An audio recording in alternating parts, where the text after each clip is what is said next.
오늘 우리에게 주신 하나님의 말씀을 보겠습니다. 마가복음 8장 22절부터 26절까지 말씀입니다.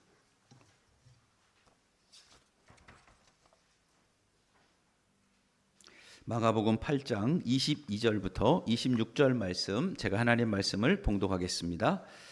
벳세다의 이름에 사람들이 맹인 한 사람을 데리고 예수께 나와 손 대시기를 구하거늘 예수께서 맹인의 손을 붙잡으시고 마을 밖으로 데리고 나가사 눈에 침을 뱉으시며 그에게 안수하시고 무엇이 보이느냐 물으시니 쳐다보며 이르되 사람들이 보이나이다.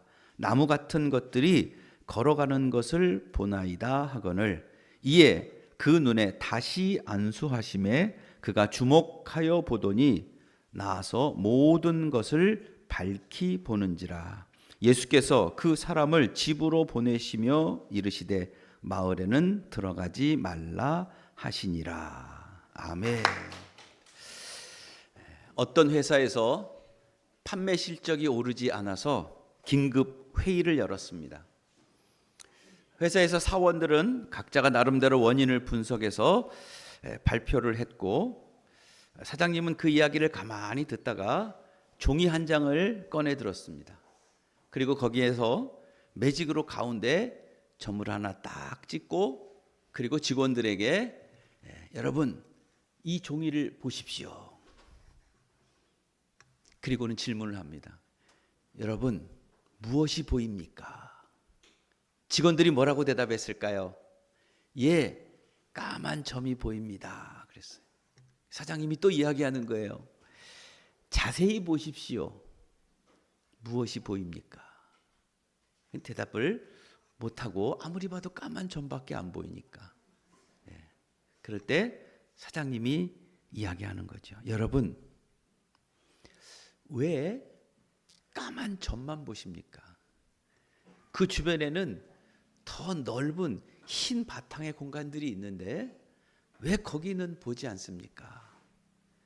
까만 점을 보는 것도 중요하지만 그 주변에 넓게 준비되어 있는 넓은 흰 곳을 볼 수 있어야 됩니다. 라고 이야기를 했습니다. 저는 이 이야기를 들으면서 참 멋진 이야기다. 의미 있는 이야기다. 우리도 보면 까만 점을 집중해서 보지요. 그런데 우리의 생각 속에 그 주변에 넓고 흰 바탕이 되는 그 희망이 있는 곳을 보고, 그리고 거기에 자신감을 가져야 우리도 또 새로운 또 멋진 일들을 펼쳐갈 수 있다 하는 생각을 하게 됩니다.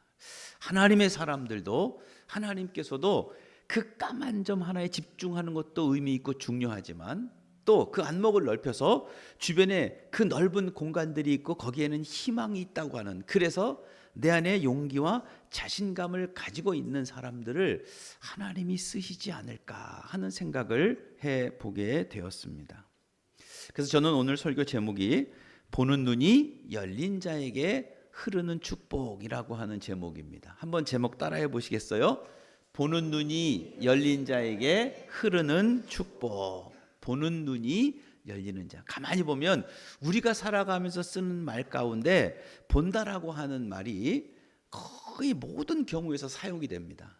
음식을 먹어본다, 소리를 들어본다, 또 꿈을 가져본다, 생각을 해본다.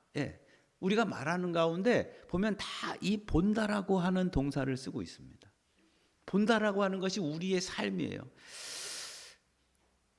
관심이 있는 것을 보게 되어 있어요. 요즘같이 프로야구 한국 시리즈 할 때 관심 있는 사람은 TV 채널을 볼 때 야구를 틀죠.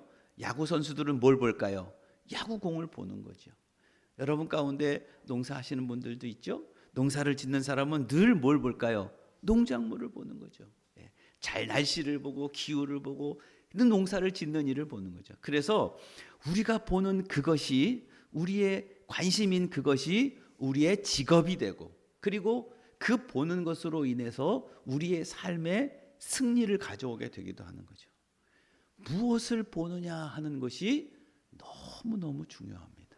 똑같은 밥을 먹고 똑같은 시대를 살아가도 무엇을 보느냐에 따라서 그것이 그 인생의 방향을 결정해주고 성공과 실패를 결정해 주기 때문에 그렇습니다. 10월 한 달, 오늘은 10월의 마지막 주일인데 흐르는 축복이라고 하는 주제를 가지고 첫째 주, 둘째 주, 셋째 주는 인물을 중심으로 오늘 우리가 축복의 사람이 되고 내가 또 축복의 통로가 되어서 나를 통해서 흐르는 축복이 가정으로, 사람에게로, 교회로, 세상에게로 가는 축복의 통로가 되기를 원하는 마음으로 우리가 어떻게 살아야 될지, 어떤 인물을 통해서 어떤 것들을 배워야 할지를 우리가 함께 말씀을 나눴고, 자, 오늘은 이제 10월의 이제 마지막 마무리로 흐르는 축복의 주인공이 되려면 어떤 가치관을 가져야 된다는 얘기를 하려고 하는 겁니다. 그것은 뭐냐면 우리가 이 보는 눈이 열려 있어야 된다는 거죠. 하나님은 시간이라고 하는 이 역사 속에, 이 배경 속에서 하나님이 우리 가운데 하나님의 하나님 되심을 나타내시고 보여주십니다. 그러니까 사람들은 이 시간과 역사 속에서 이 배경 속에서 그냥 막 살아가지만 어떤 사람은 그 삶을 통해서 하나님이 어떤 분이신지를 보는 사람이 있다는 거죠. 하나님이 하나님을 나타내시고 하나님의 역사와 기적을 베푸실 때에 어떤 사람은 그것을 보는 사람이 있다는 거예요. 그래서 여러분, 우리가 보는 눈이 열려야 되는데 열릴 때는 크게 하나지만 두 개인 줄기입니다. 두 개의 큰 기둥이고 줄기예요. 뭐냐면 우리의 삶 속에, 우리의 역사 속에, 시간 속에서 하나님이 우리가 행복하고 편하고 우리를 복되게 살게 하기 위해서 하나님이 이미 만들어 놓으신 것들이 다 있어요. 그래서 그것을 발견하는 거예요. 이것은 세상을 보는 눈이라고 해야 될까요? 지식의 눈이라고 해야 될까요? 하나님이 우리를 위해서 이미 만들어 놓으신 세상의 여러 질서들, 법칙들, 하나님의 역사하시는 창조의 손길들을 그것을 볼 수 있어야 된다는 게, 이것이 하나의 큰 축이고 줄기예요. 그리고 또 하나는 뭐냐면 하나님, 당신을, 하나님을 이해하는 일에 오늘 우리가 보는 눈이 열려야 돼요. 자, 앞에서 말씀드렸던 하나님이 우리를 위해서 만들어 놓으신 여러 질서와 법칙과 은혜와 기적들, 여러분 뉴턴이라고 하는 사람은 사과나무에서 사과 열매가 떨어질 때에 그것을 보면서 어떤 법칙을 발견했을까요?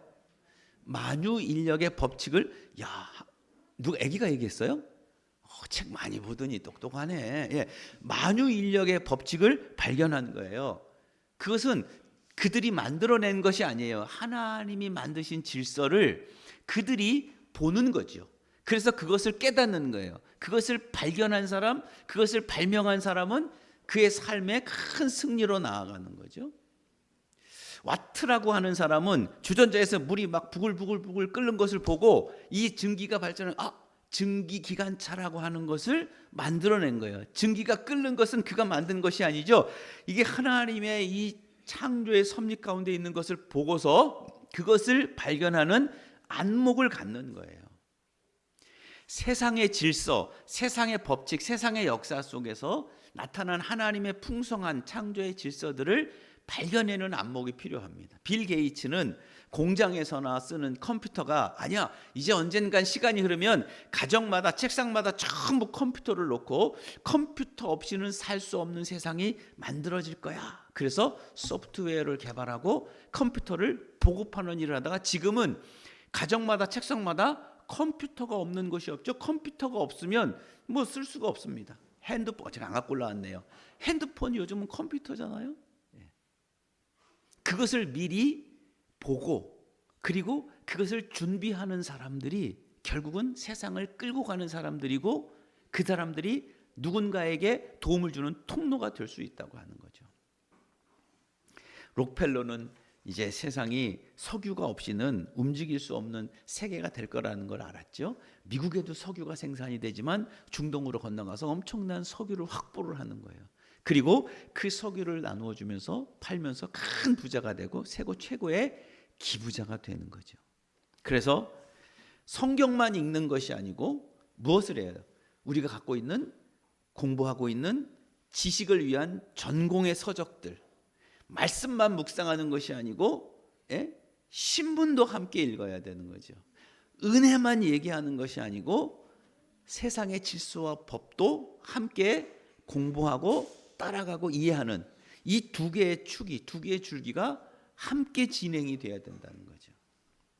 하나님은 그런 사람들에게 하나님은 일을 하시는 거예요. 자, 오늘 성경에 보니까 한 사람들이 한 맹인을 데리고 예수님께로 왔습니다. 그리고 예수님께 이 사람을 좀 도와주기를 바래요. 주님이 흙을 침으로 뭉개서 눈에다 대고 안수하시고 그에게 눈을 뜨게 해주셨어요. 그러면서 예수님 뭐라고 말씀하시냐면 무엇이 보이느냐 이렇게 이야기해요. 그러니까 사람 같은 것이 보이는데 무엇이 걸어다닌다는 거예요. 나무 같은 것이 걸어다닌다. 그러니까 분명하게 보이는 거예요, 희미하게 보이는 거예요? 희미하게 보이는 거예요. 그래서 예수님이 다시 안수하셨어요. 그러시고 그 맹인에게 또 물으시는 거죠. 무엇이 보이느냐 했더니 그가 뭐예요? 25절 말씀에 이에 그 눈이 다시 안수하심에 그가 주목하여 보더니 나서 모든 것이 밝히 보이는지라. 희미하게 보여가지고는 안 돼요. 분명하게 보이되 바른 것들이 보여야 됩니다. 여러분, 이게 무엇이 보이나 하는 단어는 너무너무 중요해요. 왜요? 지금도 주님께서 우리에게 물으시는 질문이시기 때문에 그래요. 여러분 지금 무엇이 보입니까? 지난 시절의 나의 삶의 그 아픔과 그 고통과 그 속상함이 보이고 계시나요? 다른 사람은 잘 되고 잘 나가고 오늘 나는 왜 이렇게 힘들고 어렵게 살아야 되나? 그것이 보이나요? 그냥 이것만 보이시나요? 무엇이 보이느냐가 중요한 거죠. 그 아픔 또 원망, 다른 사람들이 잘못하고 실수하면 그것이 보여가지고 그냥 그것을 지적하고 그것만 나무라는 그런 삶이 우리 가운데 있다면 여러분, 오늘 우리가 하나님 앞에 기도할 기도의 제목입니다. 하나님, 왜 내 눈에는 하나님이 이 세상을 향해서 만드신 그 창조의 질서와 창조의 섭리들이 나는 안 보이고 왜 아픔만 보일까요? 왜 원망만 보일까요? 왜 힘들고 어려운 상황만 보여서 왜 나는 좌절만 보일까요? 하나님이 우리를 향해서 하나님의 비전을 주시고 하나님의 역사를 이루어 가실 이 믿음의 눈, 이 세상의 눈이 왜 내 눈에는 이렇게 엉뚱한 것이 희미하게 보일까요? 왜 하나님의 분명한 것들이 보이지 않을까요? 이것이 우리의 기도의 제목이 되어야 됩니다. 그래서 그 눈이 열린 사람에게, 그래서 주목하여 보고 밝히 보는 사람에게 하나님이 그에게 복을 주시고 그를 축복의 통로로 쓰시는 것이니까. 오늘 저와 여러분 우리에게 열려지는 눈에 축복이 있기를 소망합니다. 주님이 다시 안수하셔서 그 맹인이 주목하여 보니 밝히 보이는 은혜가, 오늘 함께 하나님의 말씀을 들을 때에 세상을 향한 눈도 열려야 돼요. 왜냐하면 그 시간이라고 하는 그 배경 속에, 역사라고 하는 배경 속에 하나님의 그 창조의 역사들이 막 곳곳에 있는데 그것을 보고 발견할 수 있어야 되니까 믿음의 눈이 열려야 돼요. 지금부터 이제 그 말씀 드릴 건데 이 믿음의 눈이 열려야 돼요. 하나님이 어떤 생각을 가지고 계시는지, 하나님의 마음이 무엇인지, 하나님은 어디에 관심을 가지고 계시는지 그것을 볼 수 있어야 돼요. 우리가 축복의 통로가 되려면 하나님이 어떤 생각을 가지고 계시는지를 알아야 하나님이 우리를 통해서 쓰시지 않으시겠어요? 하나님은 어디를 내다보고 계시는지, 하나님의 일이 어떻게 진행되는지 그것을 볼 수 있어야 돼요. 그래서 여러분, 하나님께서 가지고 계시는 하나님의 비전을 볼 수 있는 성도들이 되시기를 축복합니다. 하나님의 마음, 하나님의 생각, 하나님의 기대, 그것을 우리가 볼 수 있어야 돼요. 여러분 집에 비전 하나씩은 다 가지고 계시죠? 비전, 텔레비전. 텔레비전 없으신 분 없죠? 텔레는 뭐예요? 멀리라고 하는 뜻이고 비전은 뭐예요? 본다 하는 뜻이에요. 멀리 보는, 저 멀리서 일어나는 모든 일들은 우리가 방 안에서 다 보는 그것을 텔레비전이라고 하는 거예요. 하나님이 어떤 마음을 가지고 계시는지, 하나님의 생각이 무엇인지, 하나님께서 어느 길을 이끌고 계시고 그 다음은 어떤 것이 될지를 이게 멀리 보는 안목이 있어야 돼요. 오늘은 10월 27일입니다. 지난주에 잠깐 말씀드렸죠. 한국교회 연합집회가 오늘 2시부터 5시까지 광화문 시청 앞에서 있습니다. 100만 명이 오프라인으로 모이고 현장에서 모이고 100만 명은 온라인으로 모이는 것을 목표로 해서 200만 명 연합집회를 모이는 거죠. 포괄적 차별금지법을 위시해서 동성애 관련 입법화를 반대하는 겁니다. 왜 그럴까? 다 지금 설명 길게 드릴 수는 없지만 지금 한국교회는 저 멀리를 내다보는 거예요. 하나님의 말씀에 반하지는, 하나님의 창조의 질서가 깨지는 일들이 저기에 보이는 거예요. 그것이 도덕적으로 사회적으로 큰 혼란을 일으키는 것이 지금 보이는 거예요.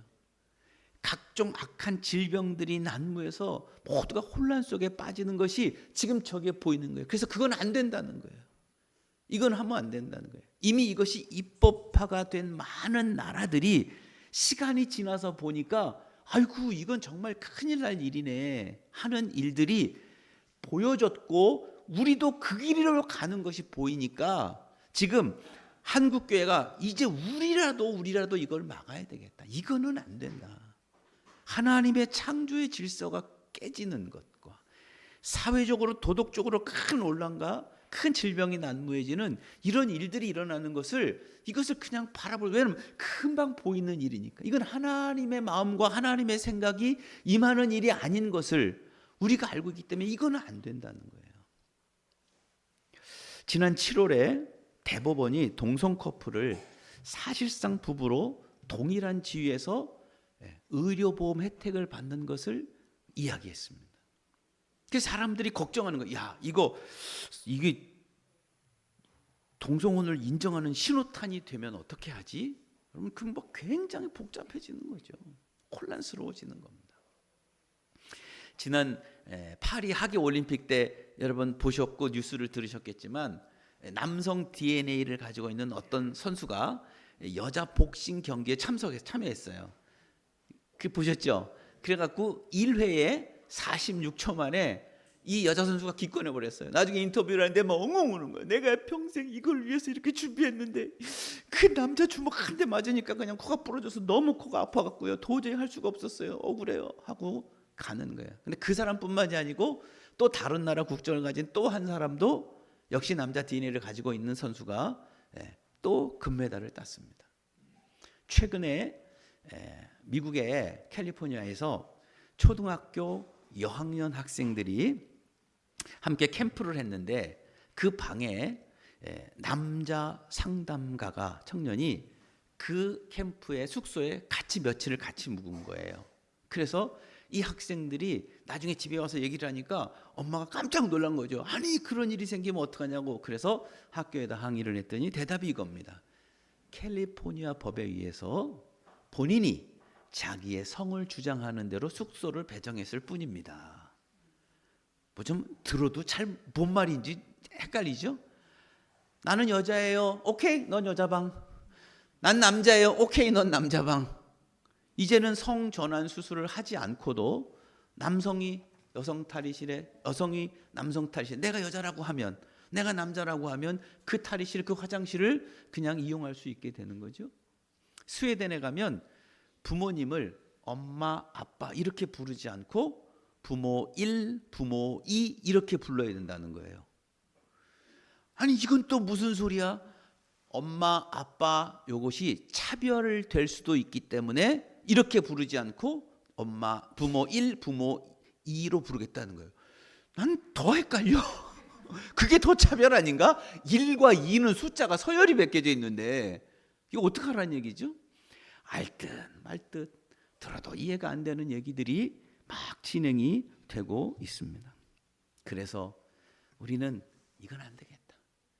이게 마치 무엇을 배려하는 것 같이 되지만 우리는 믿음의 눈으로 볼 때에 하나님의 마음에 이건 어울리지 않는, 이 하나님의 창조의 질서에, 아니 엄마는 엄마대로 고유함이 있고 아빠는 아빠대로의 고유함이 있지, 여성은 여성대로의 고유함이 있고 남성은 남성대로의, 이것이 꼭 똑같아야 되는 거는 하나님의 창조의 질서가 아닌데, 여성에게 왜 그 신체를 주고 왜 그 태반을 주고 왜 자녀를 낳는 일들을 하게 하는지를, 하나님의 계획과 질서를 우리가 볼 수 있고 그것이 무너지는 것이 급히 보이니까 지금 그것을 막는 거예요. 근데 지금 이게 문제가 또 된 건, 이게 교회 안에서 또 갈등이 됐어요.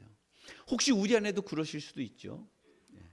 어떤 교회에서는 목사님 왜 우리 교회는 그 집회를 참석 안 합니까? 목사님은 뭐 동성애를 동조하는 겁니까? 왜 반대하지 않습니까? 또 막 이러는 거예요. 하는 그 목사님 그게 아니라요. 했더니 우리 목사님 그런 목사님 필요 없습니다. 또 막 그러는 거예요. 그 목사님이 또 우리 교회는 적극 참석하겠습니다. 그랬더니 또 반대하는 또 소극적인 교인 중에 그걸 공식적으로 그렇게 하면 또 어떡합니까? 예? 각자 알아서 가는 거지. 또 뭐 교회가 지금 그래서 막 혼란이 와요. 교인들끼리 갈등이 생기고 목사와 교인들끼리 갈등이 생기는 일들이 있다는 거죠. 정치적으로 너무 흘러가는 모습을 보면서 속상해하는 것도 있고, 그런 일이 있어서는 안 되겠지만, 자, 말씀드리려고 하는 건 뭐예요? 우리가 앞으로 하나님의 마음과 하나님의 비전이 이루어지는 것을 볼 수 있어야 된다는 거예요. 그래야 그를 하나님이 축복의 통로로 쓰시는 거죠. 여러분 말씀을 묵상하시면서 하나님께 기도하고 소통하실 때에 주님이 여러분의 마음에 뜨겁게 역사하시고 불어넣어주는 소원과 비전이 있고, 여러분이 하나님의 마음과 하나님의 생각을 깨닫는 그 은혜가 여러분 가운데 있다면, 여러분 붙잡고 기도하고 용기 있게 달려나가는 하나님의 사람이 되기를 소망합니다. 하나님은 그런 사람을 쓰시는 거죠. 그러려면 하나님의 마음은 어디에 있고 하나님의 비전이 어디에 있는지를 이해하려면 어떻게 되느냐? 하나님의 말씀을 듣고 하나님의 말씀을 묵상하는 일들을 해야 돼요. 우리는 우리의 생각으로 우리를 가득 채우고 있는데, 그러니 하나님의 비전, 하나님의 생각은 잘 깨닫지를 못하죠. 그래서 오늘 오후에 이제 다음 주부터는 우리가 성경을 읽게 성경 개론을 공부하기로 했고, 오늘은 하나님 말씀을 묵상하는 방법, 큐티에 관한 공부를 잠깐 이제 오후 찬양 예배 시간에 할 거예요. 하나님 말씀 큐티하고 싶으신 분들은 또 꼭 해야 되는 이 일을 위해서 오후에 참석하셔서 함께 강의를 들으시기를 바라고, 하나님께 말씀을 묵상하고 기도하며 하나님이 하나님의 비전을 우리에게 보여주시면, 하나님의 마음을 느끼게 해주시면, 그것이 뜨거워지면 그것을 붙잡고 기도하고 용기 있게 그 길을 도전하는 성도들이 되기를 축복합니다. 그래야 하나님이 그를 쓰시는 거죠. 또 하나님이 어떤 사람을 들어서 쓰시고 통로가 되게 하시느냐 하면, 나를 통해서 하나님의 역사가 이루어지려면 내가 사는 일어날 일들을 바라보는 안목을 가져야 돼요. 무슨 얘기냐? 하나님께서 나를 어떤 모습으로 쓸 수 있는지 그것이 보여야 된다는 거예요. 특히 젊은이들은 하나님이 나의 인생을 통해서 역사하셔서 내가 어떤 사람이 되기를 바라는지를 볼 수 있어야 돼요. 하나님은 하나님의 일을 하시기 전에 먼저 우리에게 그것을 보여주신다는 거예요. 그것을 볼 수 있어야 돼요. 그것을 믿음의 눈으로 볼 수 있어야 돼요. 그 하나님은 그런 사람을 들어서 쓰시는 거예요. 전에는 제가 이렇게 말씀드렸죠. 하나님은 일하시기 전에 우리에게 시키시는 것이 있다 그랬어요. 혹시 기억나세요? 기도. 하나님은 일하시기 전에 우리에게 시키시는 것이 있어요. 뭐가 있다 그랬어요? 기도요. 하나님은 일하시고 우리는 기도하는 거예요. 하나님은 일하실 때 누구를 통해서 사용하실까요? 사람을 통해서, 우리를 통해서 하나님이 일하신다고요. 천둥치고 번개치는 게 아니라는 거예요. 그러면 오늘 우리가 그것을 볼 수 있어야 돼요. 그리고 그것을 우리가 기도하면 하나님이 일하신다는 거예요. 보지도 못하고 기도하지 않으면 하나님이 그 일을 이루어 가실 수 없어요. 찾으시는 거죠. 그 비전을 보는 사람을, 나를 통해서 하나님이 이런 일들을, 도시숲 교회를 통해서 하나님이 이렇게 이루어 가실 것을 보아야 하나님이 그 일을 이루어 가시는 거죠. 나를 통해서 하실 일들, 나의 미래를 하나님이 보여주실 때 보아야 돼요. 요단 평야를 지나서 롯이 아브라함과 헤어져 요단 평야로 나아갈 때에 하나님이 아브라함을 부르세요.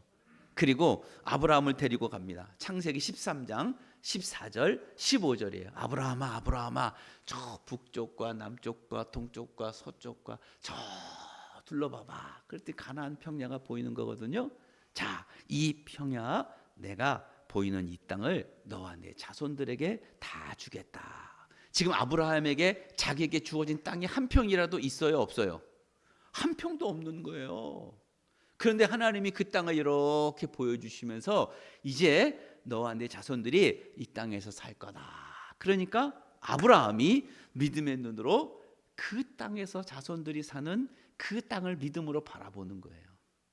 거기서 깜짝 놀라갖고 거기 내 땅 한 평도 없는데 거기서 내가 그러지 않고 믿음의 눈으로 그걸 보는 거죠. 아, 저기가 하나님이 내게 주신 그 땅이네. 우리의 자손들이. 아브라함은 가족이 없어요. 자녀가 없었잖아요 아직. 그러니까 하나님이 또 아브라함을 부르시는 거예요. 15장 5절 아브라함을 막 부르셔서 저 하늘을 가르치면서 하늘에 반짝반짝반짝 있는 별들이 있었어요. 그러니까 아브라함아 저 하늘의 별들을 좀 봐봐라. 그러니까 아브라함이 이렇게 보니까 저 셀 수 없는 저 별들처럼 너와 내 자손이 그렇게 수가 많아질까. 내 자손이 이와 같이 될 거야. 그러니까 전에는 하늘을 볼 때마다 별을 봤단 말이죠. 그런데 하나님이 이리 와라 저거 봐봐 저렇게 막 하는 별들처럼 내 자손들이 이렇게 될 거야. 그러니까 아브라함은 믿음으로 딱 보니까 별들이 뭐라 그러는 거야. 아버지 아버지 아버지 아버지 아버지 아버지. 그러니까 아브라함이 그걸 딱 보는 거야. 그래 하나님께서 나를 통해서 이제 이 가나안 땅의 큰 자손들이 거기서 거하고 아버지 아버지 아버지 저 셀 수 없는 별들처럼 자손들을 이렇게 허락하실 것을 믿음의 눈으로 보면 그 믿음의 눈대로 하나님이 일하셔서 그 일들을 이루어 가신다는 거죠. 그러니까 여러분이 그것을 볼 수 있어야 돼요. 그것을 보려면 어떻게 해요? 하나님의 말씀을 듣고 하나님의 말씀을 묵상하고 그리고 기도할 때 하나님이 뜨겁게 감동하실 때에 믿음으로 용기 있게 힘차게 도전해 나가는 거죠.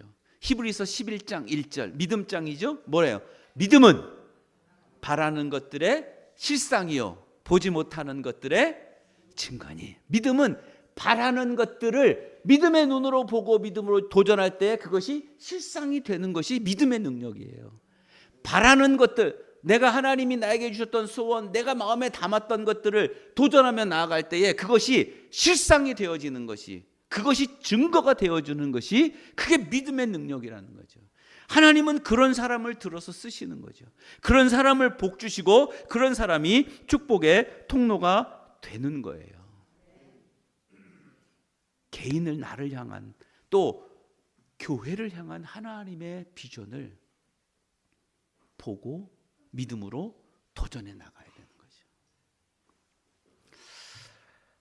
크게 두 가지입니다. 세상의 눈이라고 말할 수도 있고 지식의 눈이라고 말할 수도 있고 믿음의 눈이라고 하는 이 두 개의 큰 축이에요. 그냥 은혜만 강조하고 세상을 이해하지 못하면 교회는 결코 세상 속에서 성공할 수 없습니다. 성경만 가지고는 안 돼요. 전공의 서적이 있어야 돼요. 신문이 있어야 돼요. 세상의 질서와 사람들이 보여야 돼요. 그래야 교회는 세상 속에서 비치고 소금의 역할을 감당할 수 있습니다. 이 두 개의 축이 열려져야 돼요. 그게 하나님이 결국은 하나이긴 하죠. 왜? 이것도 하나님이 만들어 놓으신 창조의 역사와 그 능력과 기적들을 우리는 그냥 발견하는 것뿐이니까, 깨닫는 것뿐이니까. 그리고 하나님께서 가지고 계신 그 마음, 하나님의 비전을 우리가 헤아리고 나를 통해서 이루실 그 모습을 바라보는, 그 미래를, 다음을 바라보는 이 안목을 갖는 사람을 하나님은 가져다가 글을 쓰시고, 여러분 같으면 여러분 인생에 여러분의 자녀들에게 그 비전을, 그 미래를 설명해주고 아이들이 그것을 볼 수 있게끔 안내를 해줘야 돼요. 그러면 그 꿈이라고도 말할 수 있고 비전이라도 미래라고도 말할 수 있는 그것들을 보면서 믿음으로 도전하고 실천하고 나아갈 때 하나님은 그를 들어서 큰 하나님의 축복의 통로로 쓰시는 것이고, 그는 그 인생에 더할 수 없는 큰 영광의 삶을 살게 되는 거죠. 오늘 저와 여러분이 이 은혜의 주인공이 되기를 소망합니다. 비록 보이는 것이 우리 마음처럼 분명하지는 않습니다. 들리는 것이 없을 수도 있어요. 손에 잡히는 것이 약할 수도 있습니다. 그러나 오늘 우리가 하나님의 약속을 믿고 그 말씀이 오늘도 우리를 통해서 나를 통해서 이루어질 것을 믿고 바라보며 그 믿음대로 역사해 주실 하나님을 향해서 강하게 도전하며 나아갈 때 오늘 우리는 하나님의 축복의 통로가 될 줄로 믿습니다. 믿음의 사람은 지금 보이는 상황과 환경 거기에 묶여 사는 사람들이 아니죠. 지금 내가 처해진 상황 안에 갇히고 그것만 바라보고 살아가는 사람들이 아니에요. 하나님의 마음으로 그 약속을 믿고 다음을 바라보는 사람이에요. 그 사람을 하나님은 쓰시는 겁니다. 여러분 모두가 그 은혜의 주인공이 되기를 소망합니다. 아우 목사님 내가 나이가 몇 살인데 뭐 이 다음은 그냥 하나님이 부르시는 거 아니에요? 아니죠.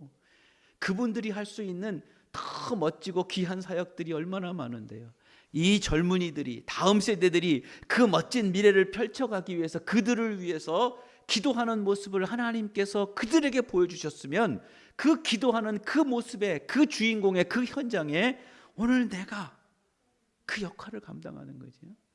그 기도를 통해서 그 제목들이 다음 세대들을 젊은이들을 통해서 이루어가게 하실 테니까 너무너무 귀하고 소중한 사역이죠. 나이가 많든 젊든 관계없이 누구든지 하나님이 그들을 통해서 하실 다음의 일들을 준비하고 계실 때 여러분이 보시고 밝히 알고 도전하셔서 복의 주인공이요 축복의 통로가 되는 은혜가 있기를 주의 이름으로 축원합니다. 하나님 아버지 감사합니다. 오늘도 저희들에게 귀한 은혜를 주셔서 감사합니다. 우리 눈이 열려지게 하여 주시옵소서. 오늘 우리가 주어진 환경, 상황, 여건, 어려운 일들만 바라보면서 힘들어하고 속상해하고 원망해하고 주저하는 사람들이 아니고 믿음의 사람답게 하나님의 마음과 하나님의 생각과 하나님의 비전과 하나님의 눈을 가지고 세상을 향해 열린 눈을 가지고 하나님을 향하게 하는 비전의 눈을 가지고 용기 있게 도전하며 우리가 복의 주인공이 되고 더 나아가 축복의 통로가 되는 하나님의 자녀들이 되게 하여 주시옵소서. 예수님의 이름으로 기도하옵나이다. 아멘.